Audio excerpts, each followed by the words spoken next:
जनाब जो पूरी मशीनरी है ऊपर से लेकर अमेरिका से लेकर उन सफेद गोरों से लेकर इन ब्राउन गोरों तक और ब्राउन से काले गोरों तक जो कुछ मर्जी हो जाए, हुजूर के दीन को आगे नहीं आने देना, ये हुजूर के गुलामों को आगे नहीं आने देना, ना इनको असेंबली में पहुंचने देना है, इसलिए कि कहीं हमारी गैरत न जाग जाए।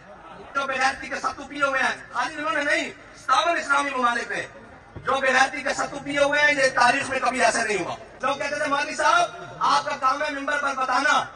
और फिर लोग कहते थे कि जनाब जब बगदाद टूट रहा था तो मौलवी ये फैसले कर रहे थे कि मूंछ में सफेद बाल होना चाहिए या नहीं। जनाब जब सकूते गरनाता हो रहा था, कश्मीर में कब्जा हो रहा था, तो मौलवी ये फैसले कर रहे थे कि मसवाक 1 गिट होनी चाहिए या 2 गिट। मैंने कहा हमें तो नहीं पता उस वक्त क्या बातें हुई हैं, लेकिन आज फलस्तीन लुट रहा है, मौलवी ये नहीं कर रहा। मौलवी कह रहा है कि एटम बम बाहर निकालो, मौलवी बाहर निकालो, गजनी बाहर निकालो,